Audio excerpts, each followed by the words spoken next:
ज्योतिर्मय द्विवेदी है और मैं आपके संजीव सर का दोस्त हूँ। उन्होंने मुझसे बताया कि आप में से बहुत सारे लोग नेचुरल साइंसेज में हायर स्टडीज के लिए इंटरेस्टेड हैं, नेमली मास्टर्स प्रोग्राम और पीएचडी प्रोग्राम्स के लिए। तो आज मैं उसके ऊपर थोड़ी सी बात करूंगा कि मास्टर्स और पीएचडी के लिए स्पेशली नेचुरल साइंसेज में क्या क्या स्कोप है, इंडिया में भी और बाहर भी। मैं अभी करेंटली ग्रेजुएट रिसर्च असिस्टेंट हूँ पेंसिल्वेनिया स्टेट यूनिवर्सिटी में, यूएस में। और सीधे शब्दों में कहें तो मैं अपने पीएचडी के सेकेंड ईयर में हूँ और मैं क्वांटम इंफॉर्मेशन टेक्नोलॉजी और नाइट्रोजन वैकेंसी सेंटर मैग्नेटोमेट्री, क्वांटम मैग्नेटोमेट्री में मेरी पीएचडी है। तो बात करते हैं कि क्या क्या ऑप्शंस हैं आपके पास। तो ये एक फ्लो चार्ट है, बहुत क्रूड सा फ्लो चार्ट है। इससे आप समझ सकते हैं कि आपके क्या करियर प्रोस्पेक्ट्स हैं अगर आप आगे पढ़ाई कंटिन्यू करना चाहते हैं अपनी। तो दो ऑप्शंस हैं, मास्टर्स या फिर पीएचडी अंडर ग्रेजुएट के बाद। और मैं मास्टर्स पे बहुत ज़्यादा फोकस इसलिए नहीं करूंगा क्योंकि मैं उम्मीद रखता हूँ कि आप में से बहुत सारे स्टूडेंट्स करेंटली अपना मास्टर्स प्रोग्राम परस्यू कर रहे हैं इंडिया में कहीं ना कहीं। तो इसलिए उस पर ज़्यादा समय लगाना ठीक नहीं रहेगा। तो दोनों ही केसेस में आपके पास दो दो ऑप्शन हैं, या तो आप इंडिया में परस्यू कर सकते हैं या बाहर दूसरे कंट्रीज में अब्रॉड में परस्यू कर सकते हैं। इंडिया में अगर आप मास्टर्स परस्यू करना चाहते हैं तो गेट और जैसे आप तैयारी कर रहे हैं अलग अलग एग्जाम्स की, उनकी तैयारी करनी पड़ती है। अच्छा, बाहर इंडिया से बाहर मास्टर्स करने में एक बहुत बड़ी समस्या आती है फंडिंग की। आपको स्कॉलरशिप्स इतना इजीली अवेलेबल नहीं होता है। और बॉटम लाइन ये है कि यदि आप फाइनेंशियली स्ट्रांग नहीं है अपने घर से, तो बाहर से मास्टर्स करना किसी दूसरी कंट्री से काफी कठिन हो जाता है। क्योंकि even if you work a part-time job, you are getting some partial funding from your university. Even then, it is very hard to make ends meet, and you have to borrow money from your parents, which becomes an issue if you are not very financially strong. In any case, same चीज PhD के साथ चलती है। India में एक बहुत ही अच्छा lucrative programme government ने स्टार्ट किया है, पीएमआरएफ का। जब तक मैं अपनी पीएचडी की तैयारी कर रहा था एंट्रेंस की, उस समय तक मुझे याद है कि पीएमआरएफ में काफी अच्छी फंडिंग मिला करती थी और उसका सिलेक्शन प्रोसीजर भी काफी स्ट्रेट फॉरवर्ड है। ऑल्दो बहुत कॉम्पिटिटिव है, but it is a very good programme. और बाहर अलग अलग देशों के हिसाब से पीएचडी प्रोग्राम्स और अपॉर्चुनिटीज सेग्रीगेट हो जाती हैं। तो हम उसके बारे में आगे बात करेंगे। और उसके लिए जनरली आपको जीआरई, टोफल ये एग्जाम्स देने पड़ते हैं। और उसमें एक बहुत बड़ा इंपॉर्टेंट फैक्टर होता है कि आपकी प्रोफाइल कैसी है, आपके अंडर ग्रेजुएट में कैसे मार्क्स आए हैं, आप आपके जो सुपरवाइजर रहे हैं अंडर ग्रेजुएट थीसिस के या मास्टर थीसिस के, वो आपके लिए कैसा रिकमेंडेशन लिखते हैं। इन सब बारे में खैर हम लोग आगे बात करते हैं। तो मैं मास्टर्स को बहुत ऊपर ऊपर से कवर कर लेता हूँ, क्या ऑप्शन है आपके पास। तो मोस्टली मास्टर्स कोर्सेज इंजीनियरिंग के स्टूडेंट्स के लिए ज्यादा सुटेबल होते हैं, क्योंकि आप अगर 2 साल के लिए माना आप एजुकेशन लोन लेके वो भारी इन्वेस्टमेंट कर भी रहे हैं, तो उसके बाद बहुत अच्छी जॉब आपको मिल जाती है और आप अगले 1-1.5 साल में वो लोन पे बैक कर सकते हैं।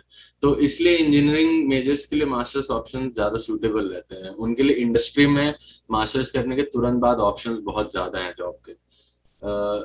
और मैंने की फाइनेंस की बात मैंने पहले भी कही कि फिजिक्स, केमिस्ट्री, मैथ्स या कोर नेचुरल साइंसेज के फील्ड्स में मास्टर्स में फंडिंग एटलीस्ट बाहर बहुत कम होती है। इंडिया में तो बहुत सारे मास्टर्स प्रोग्राम चलते हैं और उनके लिए गेट, नेट, ये सब जो भी ऑल ओवर इंडिया पेपर होते हैं उनके बारे में आपको पता ही होगा। अच्छा, तीसरा मेजर फैक्टर ये है कि नेचुरल साइंसेज में आउटसाइड इंडिया बहुत कम कंट्रीज और यूनिवर्सिटीज ऐसी हैं जहां पे आपको मास्टर्स ओनली प्रोग्राम मिलेगा।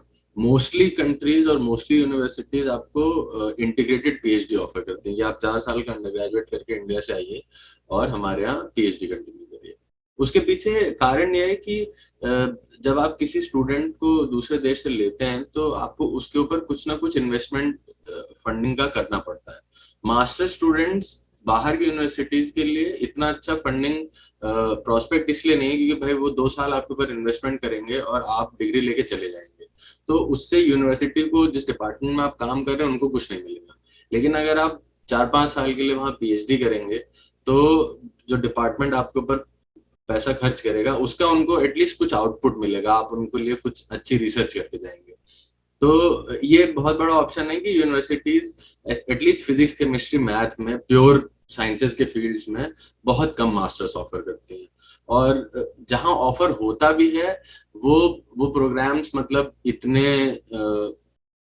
कह सकते हैं इतने ज्यादा वेल प्लान नहीं है। हाँ, एक बहुत बड़ी चीज ये है कि भाई अगर आपके साथ कमिटमेंट इश्यूज हैं जीवन में तो आप मास्टर्स सोच सकते हैं और आपके पास पैसा बहुत है तो एक बार आप ट्राई कर सकते हैं बाहर। क्योंकि इसमें समय कम लगता है और कमिटमेंट कम चाहिए। भाई 2 साल आप जाइए, पढ़ाई करिए, रिसर्च करिए और उसके बाद जॉब ले लीजिए। खैर ये छोटा ओवरव्यू था कि बाहर मास्टर्स के प्रोग्राम्स कैसे चलते हैं। अब मैं पीएचडी की बात करूंगा, पीएचडी के क्या क्या ऑप्शन है पहले इंडिया में। पहली बात तो ये है कि ये मन में गफलत नहीं रखनी चाहिए कि इंडिया में पीएचडी अच्छी नहीं होती, इंडिया में रिसर्च अच्छी नहीं होती। मैंने एनआईटी इलाहाबाद से बैचलर्स किया है इलेक्ट्रॉनिक्स इंजीनियरिंग में, लेकिन मुझे इंजीनियरिंग भाई नहीं, तो मैंने डिसाइड किया कि मैं फिजिक्स में पीएचडी करूंगा। तो मैंने 1 साल आईएससी में काम किया, मैंने एचआरआई में इंटर्नशिप करी है और मेरे साथ के दोस्तों ने आईआईटीज में इंटर्नशिप्स करी हैं। और जब आप एक रिसर्च इंटर्नशिप करते हैं तो आपको रिसर्च का कल्चर समझ में आता है पर्टिकुलर जगह का। और मेरे ओपिनियन में आईएससी और अपने आगे जो पुराने आईआईटीज हैं वो इस समय world class research, state of the art research कर रहे हैं। और आपको मेरी बात पे भरोसा इसलिए होना चाहिए क्योंकि मैंने यूएस का भी रिसर्च बहुत क्लोजली मैं देख रहा हूँ, मैं उस सिस्टम का पार्ट हूँ। और मैं आईएससी में मैंने 1 साल एज ए रिसर्च असिस्टेंट काम किया है 2019 में। तो इसीलिए मुझे दोनों पर्सपेक्टिव पता है। तो ये पहली बात, ये बायस मत रखिएगा अपने दिमाग में कि भाई विदेश में बड़ी अच्छी रिसर्च होती है, इंडिया में तो रिसर्च नहीं होती, ऐसा कुछ नहीं है। तो इंडिया में आपके पास 2 ऑप्शन होते हैं, या तो आप मास्टर्स करके पीएचडी करिए जैसे कि जनरली लोग करते हैं, या फिर इंटीग्रेटेड पीएचडी एक बहुत अच्छा ऑप्शन होता है क्योंकि उसमें आपका समय बच जाता है। आप सीधे अपना अंडर ग्रेजुएट पूरा करके और 3 साल या 4 साल का जो भी आपने अंडर ग्रेजुएट किया है, और इंडिया में ऐसा कोई कंस्ट्रेंट नहीं है। अगर आप 3 साल का बीएससी करते हैं तो उसके बाद भी बहुत सारे प्रोग्राम ऐसे हैं, जैसे टीआईएफआर है, आईएससी है, कई सारे आईआईटीज हैं, वहां पे आपको डायरेक्ट इंटीग्रेटेड पीएचडी ऑफर होती है 3 साल के अंडर ग्रेजुएट के बाद भी। और 4 साल का आपने ऑनर्स किया है तब तो कोई रिक्वायरमेंट का क्वेश्चन ही नहीं है, आप सीधे इंटीग्रेटेड पीएचडी के लिए अप्लाई कर सकते हैं। और इन इन सभी पीएचडी ऑप्शंस के लिए इंडिया में एटलीस्ट आपको ये जो ऑल इंडिया एग्जाम्स होते हैं जैसे गेट है, नेट है, और बाकी कुछ इंस्टीट्यूट अपने भी स्पेसिफिक एग्जाम्स कराते हैं, तो उनके बारे में आप पहले तो आपको अपने इंस्टीट्यूट जीरो इन करने पड़ेंगे कि भाई आप कहाँ इंटरेस्टेड हैं, किस एरिया में जाने में इंटरेस्टेड हैं। उसके हिसाब से फिर आपको एक लिस्ट आउट करना पड़ेगा कि किस इंस्टीट्यूट के लिए आपको कौन से एग्जाम देने पड़ते हैं।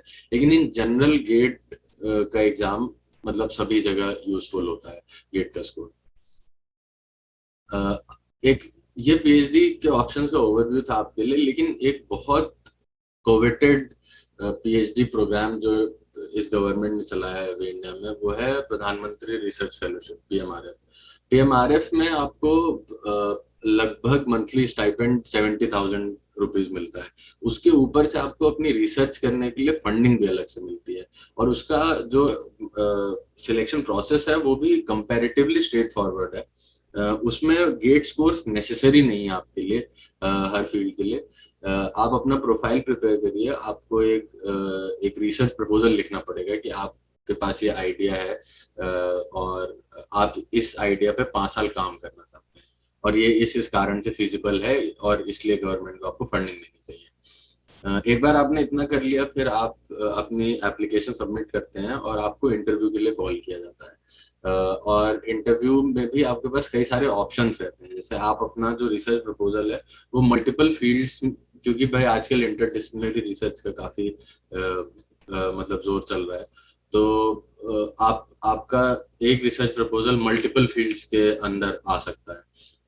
तो आप उन सभी फील्ड्स में अप्लाई करिए, आपका इंटरव्यू का कॉल आएगा, तो उन फील्ड्स के एक्सपर्ट्स बैठे होते हैं और आपका इंटरव्यू होगा। इंटरव्यू क्लियर हो गया तो फिर उसके बाद आपको आईआईटीज और आईएससी में आपको पीएमआरएफ ऑफर होता है। इसके अलावा पीएमआरएफ की फंडिंग से आप कहीं और पीएचडी नहीं कर सकते। और ये बहुत ही मतलब अच्छी स्कीम है। इसमें क्योंकि आईआईटी और आईएससी में, जैसे मैंने पहले भी मेंशन किया, काफी अच्छी रिसर्च हो रही है, और जब आप फंडिंग आपको इतनी ज्यादा मिलती है तो पीएचडी की लाइफ काफी आसान हो जाती है। तो ये इंडिया के ऑप्शंस थे फंडिंग या पीएचडी के। अब हम बात करेंगे पीएचडी ऑप्शंस आउटसाइड इंडिया। ये ये काफी वेरिएबल चीज है, क्योंकि अलग अलग देशों में, अलग अलग रीजन्स में अलग अलग तरीके से लोग पीएचडी स्टूडेंट्स इनटेक करते हैं। जैसे यूएस और कनाडा का अलग सिस्टम है, यूरोप का अलग सिस्टम है, एशिया का अलग सिस्टम है। यहाँ पे भी आप ये मत समझिएगा कि अच्छा चलिए बाहर अप्लाई कर रहे हैं तो खाली यूएस और कनाडा में भी बड़ी भाई अच्छी रिसर्च हो रही है, ऐसा नहीं है। फील्ड बाय फील्ड रिसर्च का इंटेंसिटी वेरी करता है, क्वालिटी वेरी करता है। जैसे रिसर्च बहुत अच्छी सिंगापुर, जापान और एशियन, बाकी ताइवान और इन कंट्रीज में बहुत अच्छी रिसर्च हो रही है। यूरोप में नेचुरल साइंसेज में मतलब सबसे अच्छी रिसर्च होती है सारे रीजन्स के कंपैरिजन में। और जर्मनी में स्पेसिफिकली इंजीनियरिंग के लिए की रिसर्च के लिए स्कोप बहुत अच्छा है। लेकिन इन सभी जगह मतलब कुछ कॉमन प्री रिक्विजिट्स हैं अप्लाई करने के लिए। सबसे पहले तो आपका यूजी अंडर ग्रेजुएट का, या अगर आपने मास्टर्स करके अप्लाई करने का सोचा है तो उसके आपके स्कोर्स अच्छे होने चाहिए। जो जो आपका फाइनल जीपीए बनता है वो कॉम्पिटिटिव होना चाहिए। एटलीस्ट आप मतलब क्लास के अगर टॉप 10 टॉप 15 में है तो आपके ऑप्शंस काफी ब्रॉड हो जाते हैं, आप कई जगह अप्लाई कर सकते हैं। क्योंकि वो एक शॉर्ट लिस्टिंग क्राइटेरिया होता है यूनिवर्सिटीज का कि भाई स्टूडेंट ने अपने अंडर ग्रेजुएट या मास्टर्स में एकेडमिकली कैसा परफॉर्म किया है। और उसके अलावा दूसरा एक कॉमन चीज जो सभी लोग देखते हैं वो आपका सीवी या रिसर्च प्रोफाइल या रिज्यूम, उसको जो भी कह लें आप, कि आपने अपने 4 साल के अंडरग्रेड में या 2 साल के मास्टर्स प्रोग्राम में आपने रिसर्च रिलेटेड क्या काम किया है। जैसे फॉर इंस्टेंस अगर आप मास्टर्स के स्टूडेंट हैं तो आपकी मास्टर्स थीसिस किस टॉपिक पे थी, आपने उस पर कितना काम किया, क्या आपने कोई पेपर पब्लिश किए हैं, या फिर आपने इंटर्नशिप्स करी हैं किसी रिनाउंड प्रोफेसर के अंडर या किसी बड़े रिसर्च ग्रुप के साथ। तो ये एक दूसरा कॉमन क्राइटेरिया है जो सभी रीजन्स में मतलब मांगा जाएगा सभी प्रकार के एप्लीकेशंस में। फिर तीसरा मेन चीज है रिकमेंडेशन। तो आप जिन प्रोफेसर्स के अंडर आपने अपना अंडरग्रेड किया है या रिसर्च प्रोजेक्ट किए हैं, मास्टर्स किया है, वो प्रोफेसर्स आपके लिए रिकमेंडेशंस लिखते हैं। और जनरली सभी कंट्रीज में मिनिमम 2 रिकमेंडेशन तो चाहिए ही चाहिए। उसमें प्रोफेसर ये डिस्क्राइब करता है कि ये जो स्टूडेंट अप्लाई कर रहा है आपके यहाँ पीएचडी के लिए वो कितना केपेबल है। मतलब आप अपने अपने बारे में तो आप अपने रिसर्च प्रोफाइल में बताते ही हैं कि मैंने ये काम किया है, ये मेरे अचीवमेंट रहे हैं, और उनको वेरीफाई आपका रिकमेंडर करता है। आपका रिकमेंडर अपने लेटर में लिख के बताएगा कि हाँ ये स्टूडेंट इस चीज में अच्छा है, इसने मेरे साथ ये काम किया, मैंने इसकी ये क्वालिटीज नोटिस करी। और इसमें मैं एक चीज और मेंशन करना भूल गया स्लाइड में। एक चौथी चीज जो बहुत कॉमन है, जो सब जगह होती है, वो है स्टेटमेंट ऑफ पर्पस। आप कहीं भी पीएचडी के लिए अप्लाई करेंगे, और ये चीज इंडिया में भी काफी हद तक एप्लीकेबल है, आपको ये चीज बताना पड़ेगा कि भाई आप किसी डिपार्टमेंट में रिसर्च करने जा रहे हैं तो आप उनको क्या देंगे। स्टेटमेंट ऑफ पर्पस मतलब आपका पर्पस क्या है पीएचडी करने का। क्या आप खाली डिग्री लेके मतलब भारी नौकरी करना चाहते हैं, भारी पैसे वाली, या फिर आप एक्चुअली रिसर्च में इंटरेस्टेड हैं और आप मतलब एकेडमिक कम्युनिटी को कुछ देना चाहते हैं एज अ पीएचडी स्टूडेंट। तो वो एक आपको एक पूरा ऐसे लिखना पड़ता है, उसकी अलग अलग जगह के हिसाब से अलग अलग लिमिट होती है, वर्ड लिमिट होती है, लेकिन जनरली 1 से 1.5 पेज का स्टेटमेंट ऑफ पर्पस लिखा जाता है जो सभी जगह रिक्वायर्ड होता है। उसमें आपको एक्सप्लेन करना पड़ता है कि भाई आपने पीएचडी करने का डिसीजन क्यों लिया, पहला। और दूसरा कि कोई भी डिपार्टमेंट या कोई भी यूनिवर्सिटी आपको एज ए पीएचडी स्टूडेंट क्यों ले उनको एक रीजन दीजिए आप। बेसिकली आप अपनी स्टोरी बताइए कि आपने पीएचडी करने का निर्णय कैसे लिया और आप कैसे एक अच्छे पीएचडी स्कॉलर साबित होंगे फ्यूचर में। अच्छा, पांचवी चीज ये होते हैं जेनेरिक एग्जाम्स जो सभी यूनिवर्सिटीज देखती हैं जिनके स्कोर। यूएस और कनाडा में जीआरई और टोफल ये दोनों रिक्वायर्ड होता है। जीआरई के भी दो तरीके, मतलब दो टाइप के जीआरई होते हैं, एक जनरल जीआरई होता है और एक जो है सब्जेक्ट स्पेसिफिक जीआरई होता है। लेकिन आजकल पिछले 1 डेढ़ साल में ट्रेंड काफी बदल गया है और बहुत सारी यूनिवर्सिटीज ने जीआरई को मतलब नॉट रिकमेंडेड की कैटेगरी में डाल दिया है कि अगर आपने दे दिया है तो आप उसका स्कोर अपने प्रोफाइल में दिखा सकते हैं, लेकिन नेसेसरी नहीं है जीआरई देना। और यूरोप में जीआरई कहीं भी नेसेसरी नहीं है यदि आप अप्लाई कर रहे हैं तो। और टोफल लेकिन मोस्टली जगह पे यूजफुल होता है क्योंकि वो एक इंग्लिश एफिशिएंसी का टेस्ट है। उसमें आपकी स्पीकिंग, रीडिंग, लिसनिंग और राइटिंग स्किल्स टेस्ट होती हैं और काफी मतलब स्ट्रेट फॉरवर्ड और इजी एग्जाम होता है टोफल का। तो वो एक स्कोर अगर आप बाहर अप्लाई करने का सोच रहे हैं तो वो एक एग्जाम दे के उसका स्कोर लेके आप अपने पास रख लीजिए। वो ऑलमोस्ट हर जगह यूजफुल होता है। जीआरई नॉट सो मच क्योंकि बहुत सारी यूनिवर्सिटीज ने उसके रिक्वायरमेंट हटा दी है। खैर, तो ये मतलब डिफरेंट चीजें हैं जो आपको प्रिपेयर करनी पड़ेंगी बाहर अगर आप अप्लाई करने का सोच रहे हैं पीएचडी के लिए। अच्छा, फंडिंग की भी एक बात है कि तो बाहर पीएचडी करने में क्या होता है कि फंडिंग का कोई इशू नहीं आता क्योंकि आपका जो कोर्स वर्क होगा पीएचडी का शुरू के 1 डेढ़ साल का, वो उसका पैसा आपका डिपार्टमेंट पे करेगा अगर आपका सिलेक्शन हो गया, और आपको मंथली स्टाइपेंड मिलेगा। और आपकी जो रिसर्च रिलेटेड जो भी मतलब रिक्वायरमेंट है वो आपका जो सुपरवाइजर है या जिस भी लैब ग्रुप में आप काम कर रहे हैं या थ्योरेटिकल ग्रुप में काम कर रहे हैं, तो बेसिकली आपके सारे एक्सपेंसेस कवर्ड होते हैं। तो और नेचुरल साइंसेज वाले लोगों के लिए पीएचडी करना ही ज्यादा श्रेयस्कर है। इसलिए क्योंकि मास्टर्स करके ना तो आप खुद सेटिस्फाई हो पाएंगे और ना ही आप कम्युनिटी को कुछ वापस दे पाएंगे। तो पीएचडी करना ज्यादा बेहतर है क्योंकि आप उसमें एक या दो प्रॉब्लम स्टेटमेंट पे 4-5 साल लगाते हैं, मेहनत से काम करते हैं और फिर आप उसका कुछ सोल्यूशन निकाल के देते हैं कम्युनिटी को, तो उससे फील्ड की भी ग्रोथ होती है। और प्लस आपका फंडिंग का इशू नहीं रह जाता है पीएचडी में। आप आराम से अपना 4-5 साल मन लगा के काम करिए, रिसर्च करिए। और उसके बाद फिर मैं आगे बात करूंगा कि पीएचडी करने के बाद क्या क्या प्रोस्पेक्ट्स होते हैं। खैर, ये काफी इम्पोर्टेंट पार्ट है इस प्रेजेंटेशन का कि बाहर पीएचडी अगर आपको इंडिया से बाहर करनी है तो उसके क्या क्या स्टेप्स हैं। तो ये essentially speaking, this is a process which spans around 2.5-3 years if you are really serious about pursuing PhD outside India.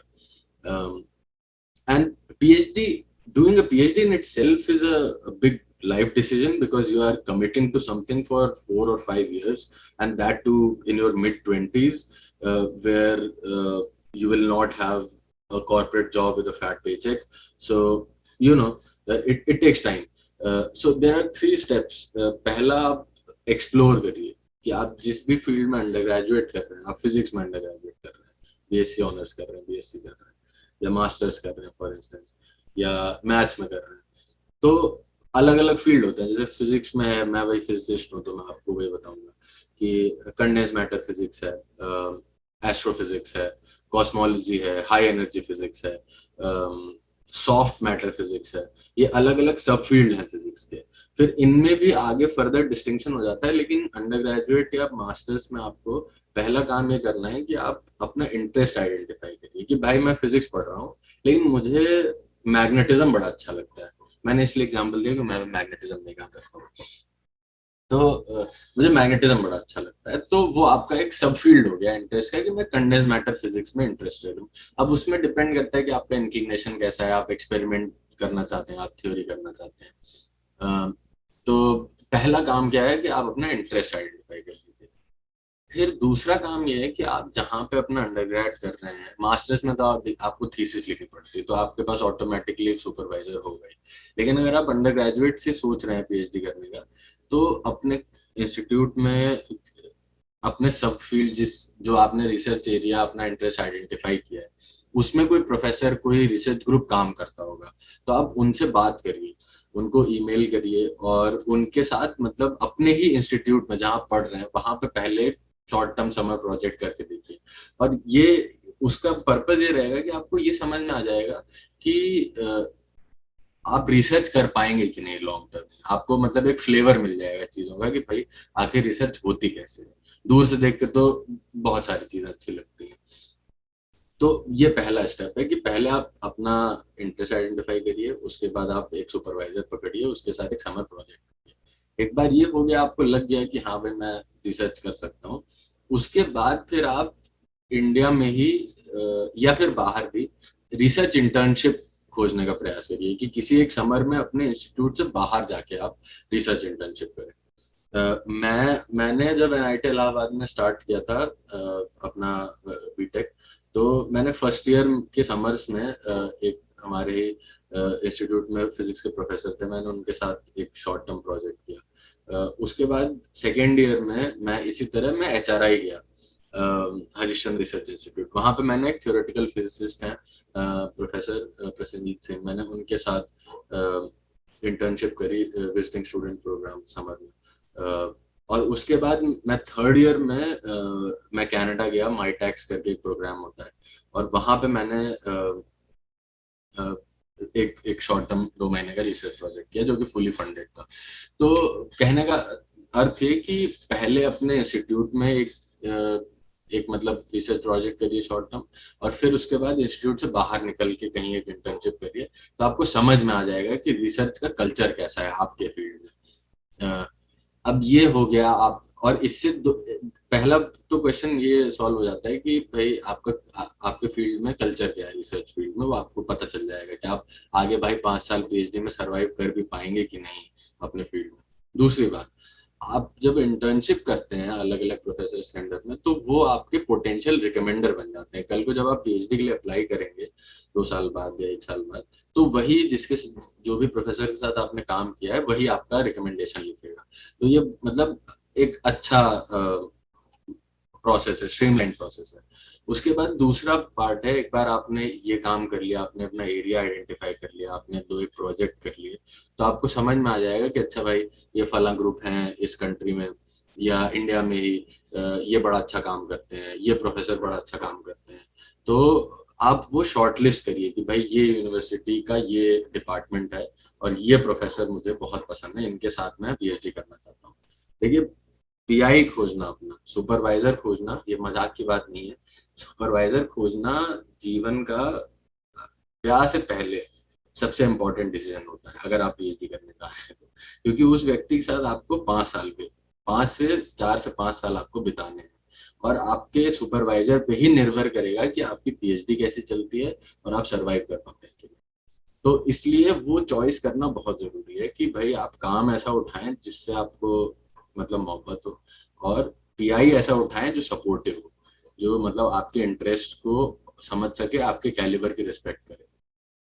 तो उसके लिए क्या करेंगे आप, प्लानिंग वाले स्टेप में आप शॉर्ट लिस्टिंग करेंगे रिसर्च ग्रुप्स की और यूनिवर्सिटीज की। अब यहाँ पे क्या आ जाता है कि जैसे यूएस की आपने माना 4-5 यूनिवर्सिटी उठाई, 2 एक यूरोप की उठाई, 2 एक एशिया में उठाई, अब सबके अलग अलग रिक्वायरमेंट होंगे, तो एक एक्सेल शीट बनाइए, उसमें हर टारगेट यूनिवर्सिटी के रिक्वायरमेंट लिखिए कि भाई मुझे जैसे फॉर एग्जांपल कॉर्नेल जाना है, तो कॉर्नेल के क्या क्या रिक्वायरमेंट है, क्या उनको जीआरई चाहिए, क्या उनको टोफल चाहिए, उनको कितने रिकमेंडेशन चाहिए, जो 2 चाहिए कि 3 चाहिए, उनका एसओपी का लेंथ कितना होना चाहिए, ऐसे करके एक एक्सेल शीट बना लीजिए कि ये शॉर्ट लिस्ट हैं और ये एग्जाम्स। या फिर उसमें कुछ यूनिवर्सिटी ऐसी होंगी जिनको जीआरई चाहिए होगा, किन्हीं को नहीं चाहिए होगा, कहीं टोफल चाहिए होगा, कहीं नहीं चाहिए होगा। तो वो आप एक बार सामने जब वो लिस्ट बन जाएगी तो आपका पर्सपेक्टिव क्लियर हो जाएगा। फिर आप जो है तीसरा स्टेप क्या है, अब इसमें शॉर्ट लिस्टिंग हो गई, रिक्वायरमेंट की शॉर्ट लिस्टिंग हो गई। अब आप ईमेल भेजना शुरू करिए जो पीआई आपको पसंद आए कि इनके साथ मुझे काम करना है। तो वो आप ईमेल भेजिए, और उस ईमेल का भी एक पर्टिकुलर फॉर्मेट होता है। और ये सब छोटी छोटी चीजें आपको, मतलब मैं आपको मोटे मोटे स्टेप्स बता रहा हूँ। जैसे ईमेल करने का भी आपको गूगल पे मिल जाएगा। प्रोफेसर्स खुद अपने ब्लॉग्स पे मेंशन करते हैं कि वो किस तरह की ईमेल पढ़ना पसंद करते हैं, क्योंकि उनके पास बहुत कम टाइम रहता है और उनके पास एक दिन में 50-50 60-60 मेल आते हैं। तो नेसेसरी नहीं है कि हर प्रोफेसर आपका ईमेल खोल के पढ़ेगा। तो उसमें पूरी राम कहानी नहीं लिखनी है। जब आप अपने एडवाइजर से को मेल कर रहे हैं कि भाई आपके पास पीएचडी पोजीशन खाली है, उसमें शॉर्ट में अपना सीवी अटैच करके आप अपने इंटरेस्ट बताइए कि मैंने ये काम किया है अभी तक, और इसीलिए मैं आपके फील्ड में इंटरेस्टेड हूँ, और मैं आपके यहाँ आके सीखना भी चाहता हूँ, और प्लस क्योंकि मुझे थोड़ा सा एक्सपीरियंस है आपके फील्ड में, तो मैं कंट्रीब्यूट भी कर पाऊंगा लैब में या आपके ग्रुप में। तो ये तीसरा स्टेप है, आप मेल करिए अपने सुपरवाइजर को, जो भी आपको ग्रुप पसंद आए, यूनिवर्सिटी पसंद आए। अब जब वहां से जो भी रिप्लाई आएंगे उनके बेसिस पे डिपेंड करेगा कि कौन से स्कूल में, कौन सी यूनिवर्सिटी में आपका एडमिशन होना ज्यादा प्रोबेबल है, कहाँ कम प्रोबेबल है। जैसे जिसके पास फंडिंग नहीं होगी या जिसके पास जगह नहीं होगी, वो आपको बता देगा पीआई कि भाई मेरे पास जगह नहीं, तो आप वहां पे अप्लाई करके पैसा नहीं बर्बाद करेंगे। और जहाँ जैसे कुछ पीआई होंगे जिनको आपके स्किल सेट पसंद आएंगे तो आपका इंटरव्यू लेंगे, या कुछ ये होंगे, कुछ कहेंगे कि आप प्रोग्राम के थ्रू अप्लाई करिए, और एक बार आपका एडमिशन कमेटी के थ्रू आप पास हो गए तो मैं आपको अपने ग्रुप में ले लूंगा। तो बेसिकली वो जो रिप्लाई आएंगे आपके पास पोटेंशियल सुपरवाइजर्स के, उसके बेसिस पे आप फाइनली डिसाइड करेंगे कि अच्छा भाई मुझे यहाँ यहाँ से पॉजिटिव रिप्लाई आए हैं तो मैं इतनी 5-10 यूनिवर्सिटी में अप्लाई करूंगा। ये दूसरा प्रोसेस हो गया प्लानिंग का। अब आपके पास टारगेट सेट है कि भाई ये 5-6 यूनिवर्सिटी हैं, 10 यूनिवर्सिटी हैं, मैं यहाँ अप्लाई कर रहा हूँ। इसके बाद एग्जीक्यूशन का स्टेप आता है जो सबसे इम्पोर्टेंट है। आपने पिछले स्टेप में अपने रिक्वायरमेंट्स खोजे थे कि भाई जीआरई देना है या टोफल देना है, वो एग्जाम दीजिए, उसके स्कोर लेके रख लीजिए। उसके बाद एप्लीकेशन स्टार्ट करिए, और आपने प्लानिंग वाले स्टेप में जो शॉर्टलिस्ट करी है फाइनल यूनिवर्सिटीज, उनकी डेडलाइंस भी शॉर्टलिस्ट करिए कि उनकी एप्लीकेशन की कब स्टार्ट होती है, कब डेडलाइन एंड होती है। उसके बाद फिर आप अपनी एप्लीकेशन फिल करिए, और प्लानिंग वाले स्टेप में मैं एक पार्ट भूल गया, सॉरी, कि आपको अपने रिकमेंडर से भी बात करनी पड़ेगी जो आपका रिकमेंडेशन लेटर लिखेंगे। जैसे एक आपका मास्टर्स थीसिस का सुपरवाइजर होगा या अंडरग्रेड वाला होगा, एक कोई प्रोफेसर होगा जिसके साथ आपने इंटर्नशिप करी है, तो उनसे भी पहले से बात करके रखिए कि देखिए ऐसा है गुरुजी, हम अप्लाई कर रहे हैं भाई ये यूनिवर्सिटी में, तो आपका रिकमेंडेशन हमको चाहिए रहेगा। तो ताकि आपको पहले से उनको भी पता रहे, क्योंकि रिकमेंडेशन लिखने में भी समय लगता है। ऐसा नहीं कि कल डेडलाइन है एप्लीकेशन की, आज आप गुरुजी को बता रहे हैं कि भाई हमको रिकमेंडेशन चाहिए, तो वैसी चीजें नहीं चलती। तो पहले से बात करके पूरा प्लान करके रखिए। उसके बाद एप्लीकेशन फिल करिए, और फिर आपके रिकमेंडर वहाँ पे रिकमेंडेशन भेजेंगे अपना। उसके बाद, और ये पूरा प्रोसेस टाइमलाइन ऐसा चलता है कि मोस्टली यूनिवर्सिटीज का एप्लीकेशन ओपन होता है सितंबर, मिड सितंबर में, और सबकी डेडलाइन खत्म होती है अर्लीस्ट दिसंबर एंड में खत्म होती हैं, और लेटेस्ट जो है फरवरी तक चलता है। तो आपका प्रयास ये रहना चाहिए कि आपकी एप्लीकेशन सितंबर से स्टार्ट हो जाए, अक्टूबर तक, मतलब नवंबर एंड तक आपके स्कोर, आपकी एप्लीकेशन, आपका रिकमेंडेशन, सब कुछ यूनिवर्सिटी के पास पहुंच गया है, और आपके पास जो है फरवरी मार्च तक उसका रिजल्ट आ जाएगा। और फिर फाइनल स्टेप होता है, एक बार आपका सिलेक्शन हो गया तो उसके बाद जो वीजा के लिए प्रोसेस होता है, और ट्रैवल, मतलब अरेंजमेंट्स और रहने का अरेंजमेंट, तो वो सब चीज आप जिस भी यूनिवर्सिटी जाएंगे वहां पे मोस्टली केसेस में इंडियन स्टूडेंट्स का कोई ना कोई एसोसिएशन होता है, क्योंकि भाई इंडियन आपको हर जगह मिलेंगे, आप दुनिया में कहीं भी चले। तो वो एसोसिएशंस आपकी हेल्प करेंगे उन सब चीजों में कि भाई ऐसे वीजा बनवा लो, ऐसे फ्लाइट बुक करा लो, यहाँ पे रुकने की व्यवस्था हो जाएगी। तो वो काफी बात की बात है। तो ये एक मोटा मोटा मतलब प्रोसेस है पीएचडी के लिए अप्लाई करने का। तो अब एक ये बीच जो मैंने पहले स्टेप में बात की थी कि भाई अंडर ग्रेजुएट में आपने एक बार एरिया आइडेंटिफाई कर लिया अपना, तो इंटर्नशिप मतलब करनी है, खोजनी है कि भाई कहीं रिसर्च इंटर्न करनी है।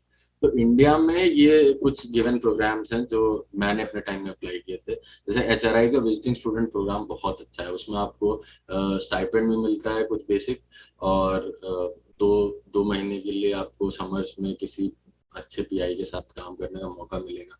और एचआरआई जैसे आप लोग जानते होंगे कि मतलब बहुत अच्छा इंस्टीट्यूट है, वहाँ पे बहुत अच्छी एटलीस्ट मैथ्स और फिजिक्स में बहुत अच्छा काम होता है, और कंप्यूटेशनल केमिस्ट्री में भी बहुत अच्छा काम होता है वहाँ पे। और टाइफर तो सभी लोग जानते होंगे कि वहाँ पे ऑलमोस्ट हर फील्ड में अच्छा काम होता है।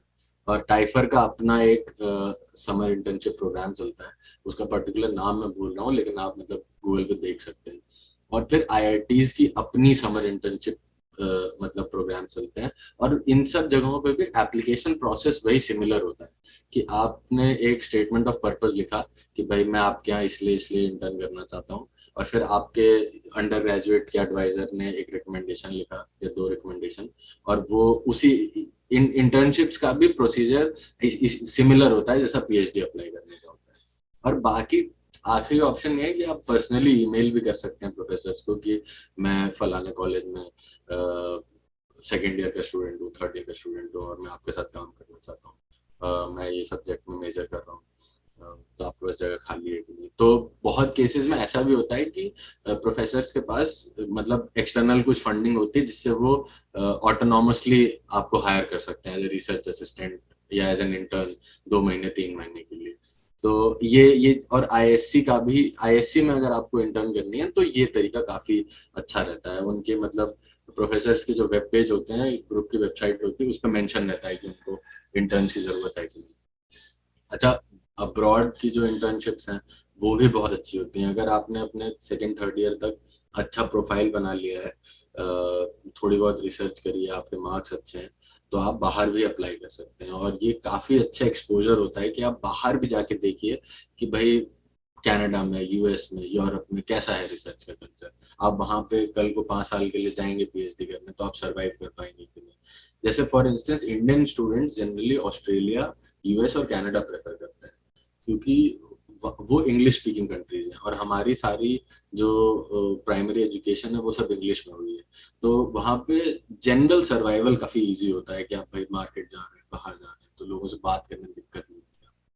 लेकिन यूरोप चले जाएंगे तो भाई जर्मन सीखना पड़ेगा, या टोक्यो जापान चले जाएंगे तो जापानीज सीखनी पड़ेगी।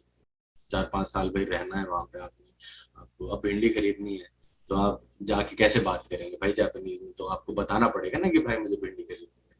तो वो थोड़े से मतलब वो भी एक्सटर्नल फैक्टर्स आपको ध्यान रखने होते हैं जब आप बाहर अप्लाई कर रहे हैं।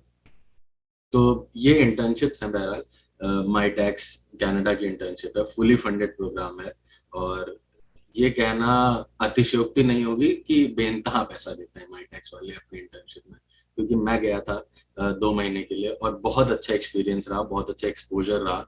और my tax specifically developing countries के बच्चों के लिए प्रोग्राम है, तो इसमें हर ईयर इंडिया से बहुत सारे स्टूडेंट सिलेक्ट होके जाते हैं। और CERN CERN is a big shot thing so to speak, क्योंकि भाई सर्न सर्न है। और उनकी भी अपनी एक इंटर्नशिप चलती है, लेकिन वो जनरली आईआईटीज और अपने यहाँ के जो एलीट इंस्टीट्यूट्स हैं वहाँ के बच्चों के लिए ज्यादा सूटेबल होती है, मतलब क्योंकि वो टैग लगा होता है उनके साथ। आईएसटी ऑस्ट्रिया एक बहुत अच्छा इंस्टीट्यूट है, institute of science and technology Austria. Vienna के आउटस्कर्ट्स में पहाड़ियों में बसा हुआ, अभी 10-15 साल ही हुए हैं इसको खुले हुए। और बहुत ही अच्छी उम्दा फैकल्टी और बहुत ही बेहतरीन रिसर्च का काम हो रहा है यहाँ पे। और इनकी भी समर में आईएस टर्नशिप करके एक इंटर्नशिप का फॉर्म निकलता है, और उसका भी सिमिलर प्रोसीजर है। आप अपना प्रोफाइल भेजिए, आप अपना स्टेटमेंट ऑफ पर्पस भेजिए, और 2 रिकमेंडेशन भेजिए अपने प्रोफेसर से बात करके, और फिर जैसा भी हो। एसएन बोस स्कॉलरशिप है इंडिया और यूएस के टाई अप के थ्रू, तो ये भी एक इंटर्नशिप ऑप्शन है समर्स में। टोक्यो में University of Tokyo summer internship programme UTSIP चलता है। एनयूएस और NTU National University of Singapore, इनके भी अपने स्पेसिफिक समर इंटर्न प्रोग्राम चलते हैं। अच्छा, इन सब के अलावा अगर आपको लगता है जैसे आपका कॉलेज का कोई सीनियर है जो बाहर कहीं पे पीएचडी कर रहा है, या कोई प्रोफेसर आपको लगता है कि उसके यहाँ आप रिसर्च इंटर्न करना पसंद करेंगे बाहर इंडिया से, तो आप उनको ईमेल करिए। ईमेल करने में कोई दिक्कत नहीं है, मैक्स टू मैक्स क्या होगा, कुछ रिप्लाई नहीं आएगा बस। लेकिन ईमेल करने में किसी को कोई हर्ज नहीं है, ईमेल करना सीख जाइए अगर आपको पीएचडी करना है और आगे रिसर्च करना है। तो ये यूजी इंटर्नशिप के ऑप्शंस थे। अब फाइनली एंड में काफी लंबा वार्तालाप हो गया हम लोग का यहाँ पे, तो मैं प्रोस्पेक्ट्स पे एंड करूंगा कि भाई एक बार आपने पीएचडी कर ली, चाहे इंडिया से करें चाहे बाहर से करें, आपके प्रोस्पेक्ट क्या है भाई, आप आगे जीवन में क्या करेंगे वो डिग्री लेके। तो पहला चीज तो इंडस्ट्री में भाई जाना है। उसको थोड़ा मतलब पीएचडी के समय थोड़ी दगाबाजी माना जाता है, तो एक्सपेक्ट किया जाता है कि भाई पीएचडी स्टूडेंट्स प्रोफेसर बनेंगे आगे चल के। ऐसा नेसेसरी नहीं है, ऐसा नेसेसरी नहीं है, पुराने जमाने की सोच है। तो लोग इंडस्ट्री में जाते हैं। इंडस्ट्री में जाने के फायदे क्या है कि भाई डायरेक्टली आपकी हायरिंग होती है, जिस भी यूनिवर्सिटी में आप पढ़ रहे हैं उनके प्लेसमेंट सेल के थ्रू आप हायर हो जाएंगे। दो ऑप्शन होते हैं, या तो आप रिसर्च एंड डेवलपमेंट में चले जाइए और जो रिसर्च पहले मतलब जिसमें आपका एक्सपर्टीज है उसी से रिलेटेड काम इंडस्ट्री के लिए करिए, या फिर रिसर्च के बाहर भी इंडस्ट्री में और भी ऑप्शन होते हैं। जैसे फिजिक्स वाले हैं तो वो बैंक्स में एनालिस्ट की तरह भी जा सकते हैं, या मैथ्स वाले हैं तो वो एज ए स्टेटिस्ट मतलब स्टेटिस्टिक्स मेजर की तरह कंपनीज में उठा लिए जाते हैं, मोस्टली इन्वेस्टमेंट बैंक्स में। तो और इंडस्ट्री में एक ये चीज है कि इंडस्ट्री की पे थोड़ी सी ज्यादा होती है एज कम्पेयर टू प्रोफेसर। काम 10 से 5 का आपको करना है मोस्टली, मतलब अब उससे ऊपर हो जाए तो वो आपकी दिक्कत है, लेकिन डिफाइंड वर्क आवर्स होते हैं। और फ्लेक्सिबिलिटी थोड़ी कम है, मतलब क्रिएटिव फ्रीडम नहीं है उतना कि आपको यदि बोला है कि ये आप डिवाइस बनाइए 1 महीने के भीतर भीतर, और आपको उससे रिलेटेड कुछ और आइडिया आ रहा है, तो उसके लिए आपके पास इतना फ्रीडम नहीं रहेगा कि आप वो आइडिया भी एक्सप्लोर कर सकें। जो बोला गया है वो काम करिए, उसमें दिमाग लगाइए और 1 महीने में उनको आउटपुट दीजिए। तो इंडस्ट्री में ये थोड़ा सा कंस्ट्रेंट रहता है, लेकिन पैसा बहुत मिलता है। एकेडेमिया में क्या है कि भाई आप पीएचडी करिए, पीएचडी के बाद अगला स्टेप नेचुरल स्टेप होता है, जिस किसी को भी प्रोफेसर बनना है पोस्ट डॉक करिए। Post doc basically scientist, senior scientist किसी भी लैब में आप जाइए, इंडिपेंडेंट रिसर्च करिए, आपको फंडिंग मिलेगी। पोस्ट डॉक जनरली 2 साल के शॉर्ट प्रोजेक्ट होते हैं जिन पे आप काम करते हैं, पेपर छाप के अपनी मतलब प्रोफाइल बिल्ड करते हैं, और उसके बाद फिर आप अलग अलग जगह पोस्ट डॉक करने के साथ साथ ही आप अप्लाई करते हैं प्रोफेसरशिप के लिए। तो 2 तरह के प्रोफेसर होते हैं, एक टीचिंग प्रोफेसर होते हैं जिनसे रिसर्च एक्सपेक्टेड नहीं होता इंस्टीट्यूट में, मतलब आप खाली क्लासेस लीजिए, पढ़ाइए। और दूसरे टाइप के जो रिसर्च प्रोफेसर होते हैं वो ऑब्वियसली मतलब ज्यादा स्टीम्ड होते हैं, क्योंकि उनसे उनको एक पूरा रिसर्च ग्रुप बिल्ड करना पड़ता है, अपने अंडर लोगों को पीएचडी करानी पड़ती है और फंडिंग मैनेज करनी पड़ती है। तो ये 2 ऑप्शंस हैं प्रोफेसर बनने के। और पे मतलब पेचेक काफी कॉम्पिटिटिव होता है, इंडस्ट्री से थोड़ा सा मतलब नीचे रहेगा, लेकिन बहुत कम नहीं रहेगा आपका जो भी पे रहेगा। तो वो एक बहुत बड़ा ऐसा फैक्टर नहीं है अगर आप प्रोफेसर बनते हैं या इंडस्ट्री में जाते हैं। लेकिन प्रोफेसरशिप में एकेडेमिया में ये चीज है कि आपके वर्क आवर्स फ्लेक्सिबल होते हैं कि भाई हफ्ते में कितना, किसी प्रोफेसर को 2 क्लास लेनी, 3 क्लास लेनी, उसके अलावा भाई आपको कुछ मीटिंग्स अटेंड करनी है, अपने रिसर्च ग्रुप की रिसर्च हैंडल करनी है। आप नेसेसरी नहीं है कि भाई 10 ही बजे ऑफिस आके साइन करना है, ऐसा नहीं, आप अपने हिसाब से अपना समय डिस्ट्रीब्यूट कर सकते हैं एज ए प्रोफेसर। और अम, तो और एक बहुत बड़ी चीज क्रिएटिव फ्रीडम होता है आपके पास। जैसे आपके पास कोई आइडिया आया कि हाँ भाई मुझे लगता है कि ये डिवाइस काम करेगा, तो आप उस पर प्रपोजल लिखिए। आपको अगर उस पर फंडिंग मिल गई कहीं से, गवर्नमेंट या प्राइवेट एजेंसी से, तो आप उस पर अपने पीएचडी स्टूडेंट्स से काम करवा सकते हैं। तो उसमें ये आपकी बंदिश नहीं रहती इंडस्ट्री वाली कि भाई तुमसे बोला है तो तुम यही करो, ऐसा नहीं है। तो ये ऑप्शन है आपके पास, एकेडेमिया, इंडस्ट्री। पीएचडी करिए, मास्टर्स करिए। भाई नेचुरल साइंसेज में अगर फिजिक्स केमिस्ट्री मैथ पढ़ रहे हैं तो मैं तो रिकमेंड करूंगा कि पीएचडी करिए। और पीएचडी का जीवन अच्छा होता है, अच्छा होता है। काम करना पड़ता है आपको, लेकिन थ्रिल है एक। मतलब इंडस्ट्री में आप जाएंगे, जॉब कर लेंगे तो हर दिन एक जैसा ही रहता है लगभग, कि सुबह 10 बजे गए, अपना काम किया, 5 बजे लौट के आ गए। रिसर्च में ऐसा नहीं है, किसी दिन आप मतलब 8-9 घंटे काम कर रहे हैं, किसी दिन नहीं भी काम कर रहे हैं क्योंकि आपकी मशीन खराब हो गई है। और ये गारंटी है रिसर्च में कि कोई 2 दिन सेम नहीं रहेंगे आपके।